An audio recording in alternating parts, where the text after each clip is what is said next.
یعنی شیطان تو یہ چاہتا ہے کہ تم اللہ کی نعمتوں کی قدر نہ کرو، اللہ کی نعمتوں سے فائدہ نہ اٹھاؤ، جبکہ مومن کا طریقہ کیا ہوتا ہے؟ اللہ نے جو نعمتیں دی وہ ان سے فائدہ اٹھاتا ہے اور پھر اللہ کا شکر ادا کرتا ہے۔ فرمایا کہ شیطان کے قدموں کی پیروی نہ کرو، بے شک وہ تمہارا کھلا دشمن ہے۔ تو ہمیں اس دشمن سے اللہ سبحانہ وتعالیٰ اویئر کر رہے ہیں، ہمیں اس سے اویئر رہنا چاہیے، تعوذ اپنی زندگی میں شامل کرنا چاہیے۔ برے وسوسے، برے خیال، غصہ، ان تمام صورتوں میں اعوذ باللہ من الشیطان الرجیم۔ پھر فرمایا 8 قسم کے جانور کھاؤ، بھیڑ کی قسم سے نر اور مادہ 2 اور بکری کی قسم سے نر اور مادہ 2، ذرا آپ یعنی 2 ہیں نر اور مادہ 1+1۔ ذرا آپ ان مشرکوں سے پوچھیے تو صحیح کہ اللہ نے دونوں مذکروں کو حرام کیا ہے یا دونوں مؤنثوں کو، یا ان بچوں کو جو دونوں مؤنثوں کے پیٹ میں ہوتے ہیں؟ اگر سچے ہو تو مجھے کسی علم و آگہی کی خبر دو، یعنی صرف گمان پہ مبنی باتیں نہ کرو، اس کی کوئی دلیل لاؤ۔ اور اونٹ کی قسم سے نر اور مادہ، یہ بھی کتنے ہو گئے؟ 2، اور گائے کی قسم سے نر اور مادہ، ذرا آپ ان سے پوچھئے تو صحیح کہ اللہ نے ان دونوں مذکروں کو حرام کیا ہے یا دونوں مؤنثوں کو، یا ان بچوں کو جو دونوں مؤنثوں کے پیٹ میں ہوتے ہیں؟ کیا جب اللہ تعالیٰ نے تمہیں اختیار دیا تھا کس بات کا، یعنی کیا اللہ نے اختیار دیا ہے کہ جس کو مرضی حلال قرار دے لو، جس کو مرضی حرام قرار دو، تو تم اس وقت موجود تھے؟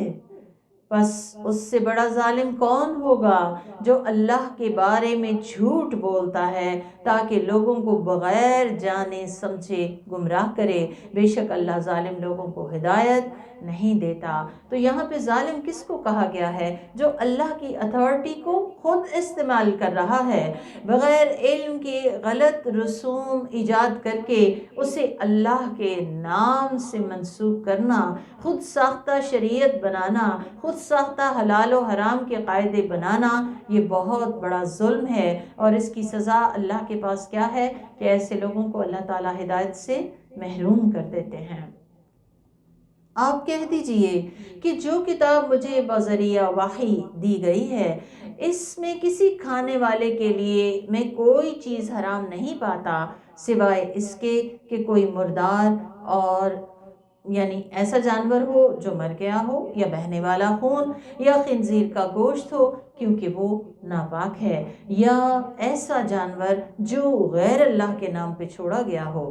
ہاں، جو شخص بے حد مجبوری کی حالت میں کوئی حرام چیز استعمال کر لے، یعنی زندگی جانے کا خطرہ ہے اور اس کی جان بچانے کے لیے لازم ہے ابھی حرام ہی اویلیبل ہے، تو پھر اس کو اس کی زندگی بچانے کے لیے اس کو استعمال کیا جا سکتا ہے۔ شرط کیا ہے کہ نہ وہ نافرمان ہو اور نہ ہی حد سے تجاوز کرنے والا ہو، یعنی نافرمانی کی وجہ سے حرام نہ کھائے اور حد سے تجاوز نہ کرے، یعنی اتنا ہی کھائے جتنا زندگی بچانے کے لیے کافی ہے، پیٹ بھر کے مزہ لینے کے لیے نہ کھائے۔ تو بے شک آپ کا رب بڑا معاف کرنے والا اور بڑا رحم فرمانے والا ہے۔ اور ہم نے یہودیوں پہ ہر ناخن والا جانور حرام کر دیا تھا، ہم نے ان پہ گائے اور بکری کی چربی حرام کر دی تھی سوائے اس چربی کے جو ان کی پیٹھوں یا انتڑیوں سے لگی ہوتی ہے یا جو ہڈی کے ساتھ چپکی ہوتی ہے۔ ہم نے یہ سزا انہیں ان کی سرکشی کی وجہ سے دی تھی۔ تو آپ دیکھیں کہ یہاں سے ہمیں یہ بات واضح طور پہ پتہ چل رہی ہے کہ انسان کے گناہ اس کی رزق سے محرومی کا باعث بن جاتے ہیں۔ اللہ تعالیٰ فرماتے ہیں ذَلِكَ جَزَيْنَاهُمْ بِبَغْيِهِمْ، یہ بدلہ ہم نے ان کی سرکشی کا انہیں دیا، اور فرمایا وَإِنَّا لَصَادِقُونَ، اور ہم یقیناً سچے ہیں۔ بس اگر وہ لوگ آپ کو جھٹلائیں تو کہہ دیجئے تمہارا رب بڑا ہی وسیع رحمت والا ہے اور اس کا عذاب مجرموں سے ٹالا نہیں جا سکتا۔ یعنی کوئی شخص بھی جرم کر کے اپنے آپ کو آزاد نہ سمجھے، اس کو پھر اس کی سزا مل کے رہے گی جو بھی اس نے جرم کیا ہوگا۔ جن لوگوں نے شرک کیا وہ عنقریب کہیں گے کہ اگر اللہ چاہتا تو ہم شرک نہ کرتے، نہ ہمارے باپ دادا، اور نہ ہم کسی چیز کو اپنی طرف سے حرام قرار دیتے۔ اسی طرح جو لوگ ان سے پہلے گزرے ہیں انہوں نے بھی رسولوں کو جھٹلایا، یہاں تک کہ ہمارا عذاب انہیں چکھنا پڑا۔ آپ پوچھئے کیا تمہارے پاس کوئی دلیل ہے تو اسے ہمارے سامنے ظاہر کرو۔ کس بات کی دلیل؟ کہ اللہ تمہارے اعمال سے راضی ہے۔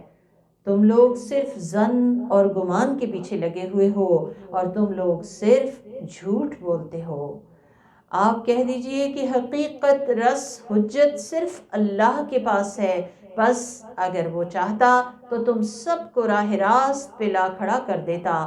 آپ کہیے تم لوگ اپنے ان گواہوں کو لاؤ جو گواہی دیں کہ بے شک اللہ نے وہ جانور حرام قرار دیے تھے، بس اگر وہ لوگ گواہی دیں تو آپ ان کے ساتھ گواہی نہ دیجیے اور ان لوگوں کی خواہشات کا اتباع نہ کیجیے جو ہماری آیتوں کو جھٹلاتے ہیں اور جو آخرت پہ ایمان نہیں رکھتے اور غیر اللہ کو اپنے رب کے ہمسر یا برابر قرار دیتے ہیں۔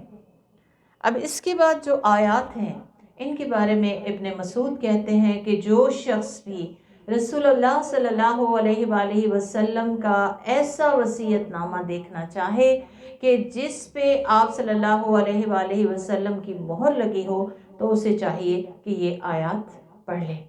اور عبادہ بن صامت کہتے ہیں کہ آپ نے فرمایا کون ہے جو مجھ پہ ان آیات پہ بیعت کرے، جو ان پہ عمل کرے گا وہ سیدھے راستے پہ قائم رہے گا اور بھٹکنے سے بچ جائے گا۔ تعالوا اتل ما حرم ربکم علیکم، آپ کہیے آؤ میں پڑھ سناؤں وہ چیزیں جو تمہارے رب نے تم پہ حرام کی ہیں۔ اب یہ حرام کی فہرست ہے، ہم سب کو بہت غور سے اسے سننا چاہیے۔ سب سے پہلی چیز جو حرام ہے وہ کیا ہے؟ اللہ تشرکوا بہ شیئا، یہ کہ تم کسی کو بھی اللہ کا شریک نہ ٹھہراؤ۔ آپ صلی اللہ علیہ وسلم نے فرمایا تھا کہ اللہ کے ساتھ ہرگز ہرگز کسی کو شریک نہ کرنا، اگرچہ تمہیں جلا دیا جائے یا تمہیں قتل کر دیا جائے، یعنی اتنی بڑی تکلیف برداشت کر لینا، لیکن شرک کا وبال اس سے بھی بہت بڑا ہے کہ انسان اللہ کی ذات یا صفات یا اختیارات میں سمجھے کہ کوئی اور بھی شامل ہے، یا پھر انسان لوگوں کے دکھاوے کے لیے کام کرے، لوگوں کے دکھاوے کے لیے نیکیاں کرے، تو اس سے ہم نے بچنا ہے۔ فرمایا اور والدین کے ساتھ احسان کرو۔ والدین کے ساتھ احسان ایک ایسا زبردست اصول ہے کہ جو بہت کمپریہنسو سی بات ہے، یعنی ان کے ساتھ ایسا معاملہ کرو جو سراسر حسن پہ مبنی ہو، خوبصورت معاملہ، دل میں بھی اچھائی ہو، زبان پہ بھی اچھائی ہو، عمل بھی اچھا ہو، ان کی خدمت، ان کی اطاعت، ان کو خوش کرنا، ایسا معاملہ اختیار کرنا گفتگو میں، معاملے میں کہ جو ان کو خوش کر دے، الا یہ کہ وہ اللہ کی ناراضگی کی بات ہو یا اللہ کے راستے سے روکنے کی بات ہو۔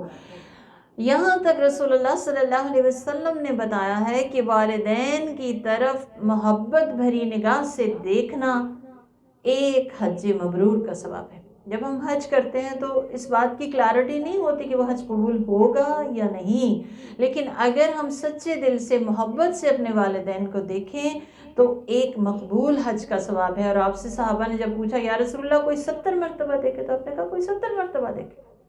آپ دیکھیں کہ کتنی بڑی بڑی نیکیاں ہمارے آس پاس موجود ہوتی ہیں، لیکن غفلت کی وجہ سے ہم انہیں ضائع کر دیتے ہیں۔ فرمایا محتاجی کے خوف سے اپنی اولاد کو قتل نہ کرو، ہم تمہیں اور انہیں سب کو روزی دیتے ہیں، یعنی اولاد کو پیدا ہی نہ ہونے دینا یا اس کو ابورٹ کرا دینا اس خطرے سے کہ ہم کہاں سے ان کی پوری ڈالیں گے، تو اللہ رازق ہے، جو بھیجے گا نئی روح اس کے ساتھ اس کا رزق بھی آ جائے گا۔ فرمایا فواحش کے قریب بھی نہ جاؤ جو ظاہری ہوں یا پوشیدہ، یعنی ہر وہ بے حیائی کا کام، چاہے وہ گفتگو میں ہو چاہے وہ عمل میں ہو، ایسی برائی جس کا اثر دوسروں تک بھی پہنچ رہا ہے اس کے قریب بھی نہیں پھٹکنا، چاہے وہ ظاہراً ہو یا باطنی، یعنی چھپی ہوئی ہوں یا دلوں میں رکھی ہوئی ہوں، کیونکہ حیا اسلام کی بہترین صفت ہے۔ اللہ کے رسول صلی اللہ علیہ وسلم نے فرمایا ایمان اور حیا لازم و ملزوم ہیں، ایک جائے تو دوسرا بھی رخصت ہو جاتا ہے۔ پھر فرمایا اور اس جان کو ہرگز قتل نہ کرو جسے اللہ نے حرام قرار دیا ہے، یعنی محترم قرار دیا ہے۔ کسی کو ناحق قتل نہیں کرنا چاہیے مگر یہ کہ کسی شرعی حق کی وجہ سے کسی کو قتل کرنا پڑے، یعنی قصاص میں، یا پھر شادی شدہ زانی جس کو کہ رجم کیا جائے گا، یا پھر مرتد کو۔ فرمایا اللہ نے تمہیں ان باتوں کا حکم دیا ہے تاکہ تم عقل سے کام لو، یعنی ان تمام احکام کا تعلق جو ہے وہ دل سے ہے، اور اگر دل میں ظلمت ہو، بے حسی ہو، اللہ کے پاس واپسی کا احساس تازہ نہ ہو تو پھر یہ گناہ سرزد ہو جاتے ہیں۔ تو بہت ضرورت ہے اس بات کی کہ ہم عقل سے کام لیتے ہوئے اپنے دل کی درستگی کی طرف توجہ دیں۔ پھر فرمایا وَلَا تَقْرَبُوا مَالَ الْيَتِيمِ إِلَّا بِالَّتِي هِيَ أَحْسَنُ، یتیم کے مال کے قریب بھی نہ جاؤ، یعنی ذرا بھی نہ سوچنا کہ تم اس میں اپنی ذات کے لیے کچھ تصرف کر سکتے ہو، مگر ایسے طریقے سے کہ جو احسن ہو۔ احسن طریقہ کیا ہے؟ جو بہتر ہو۔ بہتر کیا ہے؟ جو ان کے لیے فائدہ مند ہو، اور اگر تم ان کے مال کے ذمہ دار ہو تو پھر اگر اس میں کوئی فائدے کا معاملہ کر سکتے ہو تو اس کی اجازت ہے، یہاں تک کہ وہ جوان ہو جائیں، یعنی اپنی رشد کو پہنچ جائیں۔ پھر فرمایا اور ناپ اور تول انصاف کے ساتھ پورا کرو، کوئی لیکوڈ ہو یا سالڈ ہو، لین دین میں انصاف کرو، چاہے وہ چیزوں کا لین دین ہو یا حقوق کا، انصاف سے کام لینے کا حکم دیا جا رہا ہے۔ پھر فرمایا ہم کسی پہ اس کی طاقت بھر ہی ذمہ داری عائد کرتے ہیں، یعنی یہ احکام ایسے نہیں ہیں کہ ان پہ عمل کرنا انسان کے لیے ناممکن ہو۔ پھر بہت اہم اصول دیا گیا، آج ہم اس جملے کو فوکس کریں گے۔ ہمارا آج کا جملہ یہی ہے وَإِذَا قُلْتُمْ فَاعْدِلُوا وَلَوْ كَانَ ذَا قُرْبَىٰ، جب بھی بات کرو تو انصاف کی کرو، چاہے اس کی زد کسی رشتہ دار پہ ہی کیوں نہ پڑتی ہو۔ انصاف کی بات کون سی ہے؟ سچی بات، درست بات، صحیح بات۔ جہاں بھی انسان بولے، بات کرے تو انسان کو سوچنا چاہیے کہ کیا جو بات میں کرنے لگی ہوں یہ درست بات ہے، سچی بات ہے، اللہ کے حکم کے مطابق ہے، اور پھر کیا یہ فائدہ مند بات ہے، مجھے ضرور کرنی چاہیے، ادروائز خاموش رہنا چاہیے۔ دوسرا اس کا پہلو یہ ہے کہ بعض اوقات ہم لوگوں کی رضامندی حاصل کرنے کے لیے، ان کی پسندیدگی حاصل کرنے کے لیے ہم حق بات نہیں کہتے، خاموش ہو جاتے ہیں، تو اس سے بچنا چاہیے۔ بات انصاف کی کرنی چاہیے، اور یاد رکھیں کہ انصاف کا ترازو سب کے لیے ایک ہی ہوتا ہے۔ وہ بات جو میرے لیے جائز ہے وہ مجھے آپ کے لیے بھی جائز سمجھنی چاہیے، وہ بات جو غلط ہے وہ سب کے لیے غلط ہونی چاہیے، پیمانہ ایک جیسا ہونا چاہیے، یہی انصاف کی بات ہے۔ تو آج سے ہم نے اپنی گفتگو کو چیک کرنا ہے کہ ہماری بات انصاف کی بات ہو، چاہے اس سے کسی اپنے پہ، کسی پیارے پہ کوئی زیادتی کیوں نہ پڑتی ہو، لیکن ایسی طرفداری نہیں کرنی کہ جو طرفداری اللہ کے ہاں ہمیں مجرم بنا دے۔ فرمایا اللہ سے کیے گئے عہد و پیمان کو پورا کرو، اور اللہ سے کیا ہوا سب سے پہلا عہد لا الہ الا اللہ محمد الرسول اللہ ہے کہ ہم اپنی زندگی میں الہ واحد کی بندگی بجا لائیں اور محمد مصطفیٰ صلی اللہ علیہ وآلہ وسلم کی رہنمائی میں زندگی گزاریں۔ فرمایا اللہ نے تمہیں ان باتوں کا حکم دیا ہے تاکہ تم نصیحت حاصل کرو، تو ان باتوں سے نصیحت حاصل کر لیں گے تو انشاءاللہ ہمارا اپنا ہی فائدہ ہے۔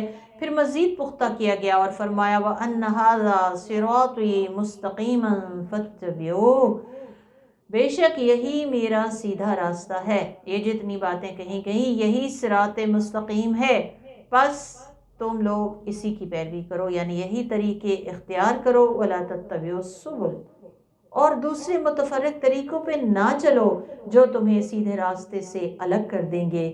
اللہ نے تمہیں ان باتوں کا تاکیدی حکم دیا ہے تاکہ تم بچ سکو، یعنی برے انجام سے، عذاب سے، اللہ کی ناراضگی سے۔ فرمایا پھر ہم نے موسیٰ علیہ السلام کو بھی کتاب دی تھی، ان لوگوں پہ اپنی نعمت کو تمام کرنے کے لیے جو اچھے کام کرتے تھے، اور جس میں ہر چیز کھول کے بیان کر دی گئی تھی، اور انسانوں کے لیے ذریعہ ہدایت اور رحمت تھی۔ کیا؟ کتاب، تاکہ وہ لوگ اپنے رب کی ملاقات پہ ایمان لے آئیں۔ وَهَذَا كِتَابٌ أَنزَلْنَاهُ مُبَارَكٌ، اور یہ کتاب جس کے نازل کرنے والے ہم ہیں بڑی برکتوں والی ہے۔ کون سی ہے یہ کتاب؟ یہ ہے قرآن عظیم۔ اللہ تعالیٰ خود فرما رہے ہیں بڑی برکتوں والی کتاب ہے، کیونکہ یہ طرح طرح کی نیکیوں، کامیابیوں، خوبیوں کا سر چشمہ ہے۔ اس میں ہر طرح کی خیر اور برکت اور بھلائی اور سعادت موجود ہے۔ یہ اللہ تعالیٰ کی سب سے بڑی خیر ہے جس سے اس نے اپنے بندوں کو نوازا۔ یہ منشور زندگی ہے، یہ روح کی زندگی ہے، یہ خالق کا اپنے مخلوق کے نام ایسا خط اور اس زندگی کے امتحان کا سیلیبس ہے کہ جس کو فالو کیے بغیر ہم اس امتحان میں کامیاب نہیں ہو سکتے۔ اس لیے فرمایا کیوں آئی ہے یہ کتاب؟ فَاتَّبِعُوا، اس کی پیروی کرو، اس کے پیچھے چلو، یعنی کوئی دن ایسا نہ گزرے کہ ہم اس سے رہنمائی حاصل نہ کریں۔ اور جب ہم اس کی پیروی کریں گے کس طرح؟ وَاتَّقُوا، بچتے ہوئے، محتاط زندگی بسر کرتے ہوئے، تو پھر اللہ کی رحمت کے مستحق ہو جائیں گے۔ فرمایا لَعَلَّكُمْ تُرْحَمُونَ، تاکہ تم پہ رحم کیا جائے۔ تو جس کو اللہ تعالیٰ کی رحمت چاہیے، جسے اللہ کا رحم چاہیے، اسے چاہیے کہ قرآن کو فالو کرے۔ کس طرح فالو کرے؟ اسے سمجھے، اس کے پیچھے چلے، اس کے احکام کو مانے، جس سے یہ منع کرے اس سے رک جائے، اور بچ بچ کے زندگی گزارے، اللہ کی نافرمانی سے، اللہ کی ناراضگی سے بچ کے چلتا رہے۔ تو کتنا ضروری ہے قرآن کو سمجھنا، کیونکہ جب تک ہم اسے سمجھتے نہ ہوں ہم اسے فالو نہیں کر سکتے۔ اللہ تعالیٰ سے دعا ہے اسے ہماری زندگی کی اور ہماری روح کی بہار بنا دے، ہمارا دل اس کے ساتھ جوڑ دے، اور ہمیں اس کی اتباع کی توفیق عطا فرمائے۔ فرمایا اور اسے ہم نے اس لیے نازل کیا ہے تاکہ تم یہ نہ کہو کہ آسمانی کتاب تو پہلے ہم سے دو قوموں پہ نازل کی گئی تھی، یعنی یہود و نصارہ اہل کتاب تھے، ان پہ نازل کی گئی تھی، اس لیے تم پہ کتاب نازل کی اور ہم اس کے پڑھنے سے ناواقف تھے۔ یعنی تم یہ کہو گے کہ اگر ہم نے اسے پڑھا ہوتا تو تبھی ہم اس پہ عمل کرتے، تو پھر کیا کرنا ہے؟ غفلت سے نکلنا ہے، اس کو جاننا ہے اور اس کے مطابق عمل کرنا ہے۔ یا تم یہ نہ کہو کہ اگر ہمارے اوپر بھی کتاب نازل کی گئی ہوتی تو ہم ان سے زیادہ ہدایت یافتہ ہوتے۔ تو اب تمہارے پاس تمہارے رب کی طرف سے کھلی دلیل اور رحمت آ گئی، اب اس سے بڑا ظالم اور کون ہوگا جو اللہ کی آیتوں کو جھٹلائے اور ان سے روگردانی کرے، یعنی ان سے کترائے، یعنی جاننا ہی نہ چاہے کہ پھر عمل کرنا پڑے گا۔ ہم ان قریب ایسے لوگوں کو جو ہماری آیات سے اعراض کرتے ہیں، یعنی بھاگتے ہیں، روگردانی کرتے ہیں، کتراتے ہیں، ان کے اعراض کے نتیجے میں انہیں بدترین عذاب دیں گے۔ اللہ تعالیٰ ہمیں اس سے بچائے۔ فرمایا کیا وہ اس کا انتظار کر رہے ہیں کہ ان کے پاس فرشتے آ جائیں، یا آپ کا رب ہی آ جائے، یا آپ کے رب کی بعض نشانیاں آ جائیں؟ جس دن آپ کے رب کی بعض نشانیاں آ جائیں گی اس دن کسی کا ایمان کام نہ آئے گا جو اس سے پہلے ایمان نہ لایا تھا، جس نے ایمان لانے کے بعد کوئی اچھا کام نہیں کیا تھا۔ تو یہاں پہ دیکھیں ایمان سب سے بڑی فائدہ مند چیز، سب سے بڑی دولت ہے۔ دو لوگوں کو فائدہ نہ دے گی، کون؟ جو آخرت کی نشانیاں واضح ہونے سے پہلے ایمان نہیں لایا، اس کا اس وقت نشانیاں دیکھ کر ایمان لانا اس کو فائدہ نہ دے گا۔ دوسرا کون سا شخص ہے کہ جو ایمان تو لایا، زبان سے اس نے کلمہ تو پڑھ لیا، اقرار تو کر لیا، لیکن اس کے بعد عمل ایمان کے مطابق اختیار نہ کیا، عمل صالح نہ کیا۔ اللہ تعالیٰ ہمیں ایمان کے بعد عمل صالح کی توفیق دے۔ فرمایا آپ کہہ دیجئے کہ تم بھی انتظار کرو، ہم بھی انتظار کر رہے ہیں کس کا؟ اللہ کے فیصلے کا۔ بے شک جن لوگوں نے اپنے دین میں اختلاف پیدا کیا اور جماعتوں میں بٹ گئے، آپ کا ان سے کوئی تعلق نہیں۔ تو جب بھی ہم کوئی فرقہ بندی کا شکار ہوں تو ہمیں یہ یاد رکھنا چاہیے کہ پھر رسول سے تعلق کٹ جائے گا، اور جس کا رسول سے تعلق کٹ گیا اس کا راستہ گم ہو گیا۔ فرمایا آپ کا ان سے کوئی تعلق نہیں، ان کا معاملہ اللہ کے سپرد ہے، پھر وہی ان کے کیے کی انہیں خبر دے گا۔ من جاء بالحسنہ فلہ عشر امثالہا، جو شخص نیکی لے کر آیا اس کے لیے 10 گنا اجر ہے، اور جو برائی کرے گا تو اسے اسی کے برابر سزا دی جائے گی اور ان پہ ظلم نہ کیا جائے گا۔ تو یہاں پہ بتا دیا گیا کہ ایک نیکی کا منیمم بدلہ 10 گنا ملنے والا ہے۔ الحمدللہ کوئی ایسا بینک نہیں ہے دنیا میں جس میں ہم 1 روپیہ جمع کریں اور ہمیں فوری طور پہ 10 روپے مل جائیں، ہمارے اکاؤنٹ میں 10 درج ہو جائیں۔ آخرت کا بینک اکاؤنٹ نیکیاں ہیں، اور اللہ تعالیٰ کا بڑا کرم ہے کہ اس نے ایک نیکی کا بدلہ کم سے کم 10 گنا بتایا ہے۔ پھر جتنی زیادہ نیت خالص ہو، جتنی زیادہ قربانی کا لیول ہو، جتنے اچھے طریقے سے اس کو کیا جائے، اس کا اجر بڑھتا جائے گا۔ پیارے رسول نے فرمایا کہ جو شخص کسی نیک کام کا ارادہ کرے، صرف ارادہ کرے، جس سوچے، تو اس کے لیے ایک نیکی لکھ لی جاتی ہے، اگرچہ وہ اسے نہ ہی کر سکے۔ یعنی اگر اس نے صرف ارادہ کیا تھا تو ایک نیکی تو اسی وقت لکھی گئی، اگر وہ نیکی کر لے تو 10 نیکیاں لکھی جاتی ہیں۔ کتنا اللہ کی مہربانی ہے، جبکہ اگر وہ گناہ کا ارادہ کرے اور اس پہ عمل نہ کرے تو ایک نیکی لکھ لی جاتی ہے۔ یعنی گناہ نہیں لکھا جاتا صرف ارادے سے، جیسے نیکی تو ارادے سے لکھ لی جاتی ہے، اور اگر وہ گناہ کر لے تو ایک گناہ ایک ہی لکھا جاتا ہے، یعنی ایک کے بدلے 10 گناہ نہیں لکھے جاتے۔ فرمایا اس عفو و کرم کے بعد وہی برباد ہوگا جس نے برباد ہونے کی ٹھان رکھی ہو۔ تو اللہ تعالیٰ تو اپنے بندوں پہ بہت مہربان ہے، ہمیں اللہ تعالیٰ کی مہربانی سے فائدہ اٹھانا چاہیے، ڈھیروں ڈھیر نیکیاں جمع کرنی چاہیے تاکہ ہمارا بینک اکاؤنٹ آخرت کا بلینئرز والا ہو، تاکہ ہمیں وہاں پہ کوئی تنگی نہ ہو۔ قُلْ إِنَّنِي هَدَانِي رَبِّي إِلَىٰ صِرَاطٍ مُسْتَقِيمٍ، آپ کہیے کہ میرے رب نے سیدھی راہ یعنی دین قیم کی طرف میری رہنمائی کی ہے۔ جو ابراہیم علیہ السلام کا دین تھا، وہ ابراہیم جو صرف اللہ کی پرستش کرنے والے تھے، توحید کا سمبل تھے، اور وہ مشرکوں میں سے نہ تھے۔ تو مستحکم اور درست دین اسلام ہے، مستحکم کرنے والا اور درستگی کرنے والا دین اسلام ہے، جس کا خاصہ توحید ہے، وہی جو ابراہیم علیہ السلام کا طریقہ تھا۔ اور توحید کا تقاضا کیا ہے؟ قل، آپ کہہ دیجئے، ان صلاتی و نسکی و محیای و مماتی للہ رب العالمین، کہہ دیجئے کہ میری نماز اور میری قربانی، میرا جینا اور میرا مرنا اللہ رب العالمین کے لیے ہے۔ اب آپ دیکھیں کہ کوئی بھی نیکی اگر اللہ کے لیے نہ ہو تو بیکار ہو جاتی ہے، بے فائدہ ہو جاتی ہے، اس کا اجر نہیں ملتا۔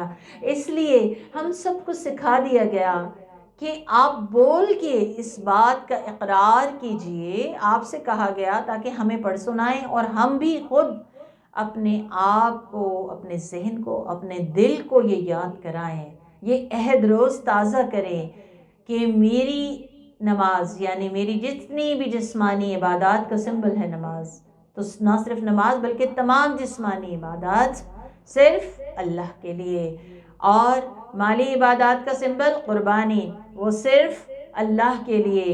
وہ محیایا، میری زندگی، میرا آغاز اللہ کی طرف سے، اللہ کے لیے، وہ مماتی، اور میرا انجام اللہ کے لیے۔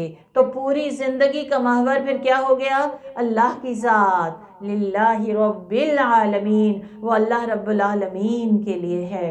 تو آئیے عہد کریں اور اس عہد کو تازہ کرتے رہیں اپنی زندگی میں کہ میرا جینا، میرا مرنا، میری جسمانی قوتیں، میری جسمانی عبادات، میری جسمانی بندگیاں اور میری مالی بندگیاں سب اللہ رب العالمین کے لیے ہیں، لا شریک لا، میں اس کے ساتھ کسی کو شریک نہیں کرتی۔ کیوں؟ لا شریک لا، اس کا کوئی شریک ہے ہی نہیں، اور مجھے اسی کا حکم دیا گیا ہے اور میں اللہ کا پہلا فرما بردار بنتا ہوں۔ بڑی اہم بات ہے کہ ہم میں سے ہر شخص کو قرآن سن کے سب سے پہلے اپنی فرما برداری کی طرف توجہ دینی چاہیے اور یہ عہد خود سے باندھنا چاہیے کہ سب سے پہلے میں فرما بردار ہوں۔ آپ کہیے کیا میں اللہ کے سوا کوئی اور رب ڈھونڈ لوں؟ حالانکہ وہ تو ہر چیز کا رب ہے، اور جو انسان بھی کوئی برا عمل کرتا ہے تو اس کا وبال اسی پہ پڑتا ہے۔ تو برائی کر کے، ظلم کر کے، زیادتی کر کے، گناہ کر کے انسان خوش نہ ہو کہ اس نے بڑی کامیابی حاصل کر لی، کسی کو بیوقوف بنا لیا، بلکہ دراصل اس کی برائی کا وبال تو اس پہ خود ہی پڑنے والا ہے، اور کوئی جان کسی دوسرے کا بوجھ نہیں اٹھائے گی، یعنی ہر ایک کو اپنے گناہ کا بوجھ خود ہی اٹھانا ہوگا۔ پھر تمہیں اپنے رب کے پاس لوٹ کے جانا ہے تو وہ تمہیں اس بات کی صحیح خبر دے دے گا جس میں تم اختلاف کرتے رہے ہو۔ وَهُوَ الَّذِي جَعَلَكُمْ خَلَائِفَ الْأَرْضِ، وہی تو ہے جس نے تمہیں زمین کا خلیفہ بنایا، یعنی ایک کے بعد ایک آتا چلا جاتا ہے، ہر انسان کا ایک جانشین ہوتا ہے۔ وَرَفَعَ بَعْضَكُمْ فَوْقَ بَعْضٍ دَرَجَاتٍ، اور تم میں سے بعض کو بعض کے مقابلے میں درجات عطا کیے۔ تو اللہ تعالیٰ کا کریشن پلان بتا دیا گیا، اور وہ کیا ہے کہ سب اکٹھے دنیا میں نہ آئیں، سب ایک جیسے نہ ہوں، دنیاوی رتبے فرق ہیں، دنیاوی مقام فرق ہیں، صلاحیتیں فرق ہیں، عقل میں، علم میں، مال میں، شکل میں سب برابر نہیں ہیں، بلکہ کسی کو زیادہ دیا، کسی کو کم دیا۔ یہ کسی رضا یا ناراضگی کی وجہ سے نہیں، وجہ کیا ہے؟ لِيَبْلُوَكُمْ فِي مَا آتَاكُمْ، تاکہ وہ تمہیں آزمائے اس کے ذریعے سے جو اس نے تمہیں عطا کیا۔ اگر زیادہ دیا تو آزمائے کہ کیا اس میں سے جن کا حق اس نے رکھا تھا وہ حق ادا کیا، اور اگر کم دیا تو آزمائے کہ کیا تم اس پہ قانے رہے۔ یعنی انسان کا امتحان ہے، کچھ زیادہ مل گیا تو شکر کتنا ادا کیا، دوسروں کا حق کتنا دیا، کچھ کمی آ گئی تو صبر کتنا کیا، اور اللہ کے دیے ہوئے پہ کتنا راضی رہے۔ ان ربک سریع العقاب، یاد رکھنے کی بات یہ ہے کہ وہ جلد جلد سزا دینے والا ہے۔ اللہ تعالیٰ ہمیں اپنی سزا سے بچائے۔ وَإِنَّهُ لَغَفُورٌ رَحِيمٌ، اور بے شک وہ غفور الرحیم بھی ہے، اور یہی اصل ایمان ہے کہ انسان اللہ تعالیٰ سے رحمت کی، مغفرت کی امید رکھتے ہوئے نیکیاں کرتا چلا جائے، لیکن اللہ کی سزا اور اس کے عذاب سے بے خوف نہ ہو، اور اس سے ڈرتا رہے اور اس سے ڈر کے زندگی بسر کرے۔ اللہ تعالیٰ ہمیں اس کی توفیق عطا فرمائے۔